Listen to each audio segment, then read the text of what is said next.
Hello दोस्तों, welcome to my YouTube channel Hariom classes Hardoi. आप सभी लोगों का हमारे चैनल पर बहुत बहुत स्वागत है।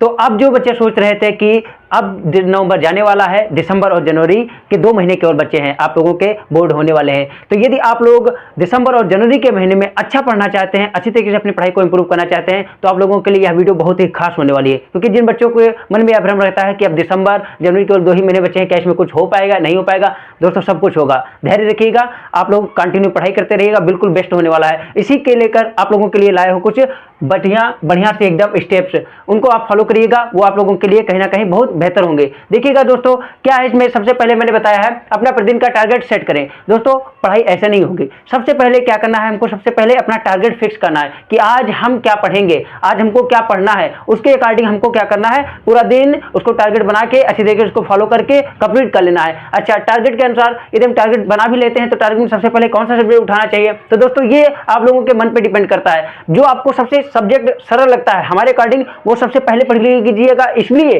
क्योंकि यदि आप पढ़ने बैठते हैं, आपका यदि कठिन कोई सब्जेक्ट है, आपका उसमें मन नहीं लगता है, तो आपके लिए क्या हो जाएगा, फिर बोर कर देगा, आप अन्य भी सब्जेक्ट को छोड़ दोगे पीछे। तो आप सबसे पहले इजी सब्जेक्ट पढ़िएगा ताकि तुम्हारा एक रूटीन बन जाए, कंटिन्यूटी हो जाए, ताकि आप अन्य सब्जेक्ट को अच्छी तरीके से धीरे धीरे पढ़ते रहें। उसके पश्चात फिर दूसरा क्या है, कंसिस्टेंसी के साथ पढ़ें। बेटा पढ़ना बहुत ज्यादा इंपॉर्टेंट नहीं है, उसको कंसिस्टेंसी के साथ पढ़ना बहुत इंपॉर्टेंट है। क्योंकि जब याद ही नहीं रहेगा, पढ़ा हुआ जब याद ही नहीं रहेगा, तो आप लोगों के लिए वह किसी भी काम नहीं आने वाला है। तो सबसे पहले हमको क्या करना है, कंसिस्टेंसी को बरकरार बनाए रखना है। फिर नेक्स्ट स्टेप है हमारा प्रतिदिन पढ़े हुए का शॉर्ट टाइम रिवीजन। दोस्तों यह कुछ ज्यादा ही इंपॉर्टेंट है। देखिएगा, प्रतिदिन पढ़े हुए का शॉर्ट टाइम रिवीजन, यानी कि हम कैसे करते हैं, जब हम पूरा दिन पढ़ लेते हैं तो उसका शॉर्ट टाइम हम थोड़ा सा रिवीजन कर लेते हैं। मान लिया हम 1 घंटा पढ़ाई किए, तो 20 मिनट देर बाद में रिवीजन कर लिए उसका उसी दिन में, तो हमारे लिए वो बहुत ही बेहतर हो जाता है। इसलिए बेहतर हो जाता है क्योंकि हम जस्ट पढ़े होते हैं और करंट में ही रिवीजन हो जाता है, तो उसमें कोई भी डाउट नहीं रहता है। फिर नेक्स्ट हमारा है, देखिएगा प्रैक्टिस सेट जरूर लगाएं। आज के टाइम में प्रैक्टिस सेट लगाना बहुत इंपॉर्टेंट है,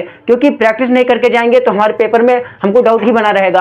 अभ्यासेन केन वर्धते अभ्यासेन विद्या वर्धते, इसलिए कहा गया है क्योंकि हमको प्रैक्टिस करके ही जाना चाहिए। कोई भी चीज हो यदि हम प्रैक्टिस कर लेते हैं तो उसमें कोई भी हमारा डाउट नहीं बढ़ता है। उसके पश्चात देखते हैं, याद करने के लिए लिख कर याद कर सकते हैं आप, उसकी लिखने की प्रैक्टिस कर सकते हैं। यदि आपको याद नहीं हो रहा है तो याद करने के लिए सबसे बेस्ट स्टेप यही हो सकता है आपके लिए कि आप उसको क्या करिएगा, लिखिएगा अच्छी तरीके से, लिख कर प्रैक्टिस करिएगा, और लिख के एक रफ के साइज में अच्छी तरीके से रफ राइटिंग में लिखिएगा उसको फटाफट, और लिख कर प्रैक्टिस करते करते याद कर लेंगे। दूसरी चीज क्या है, मन पर काबू रखें। दोस्तों यह तो बहुत ही अच्छी बात है, क्योंकि मन क्या होता है, मन सबको बहला देता है। मन कहीं आ रहता है, कहीं वहां रहता है। ज्यादातर क्या होता है, जब हम कंसिस्टेंसी के साथ पढ़ने बैठते हैं तभी हमारा मन कहाँ जाता है, कहीं बाहर जाता है, कहीं कुछ देखने के लिए, कहीं कुछ देखने के लिए। आप लोग समझ भी रहे होंगे दोस्तों। तो मैं ये आपको बताना चाहता हूं कि मन को सबसे बढ़िया तरीके से कंट्रोल करके ही रखिएगा। यदि मन कंट्रोल नहीं हो रहा तो क्या करिएगा, थोड़ा थोड़ा ब्रेक रखिएगा।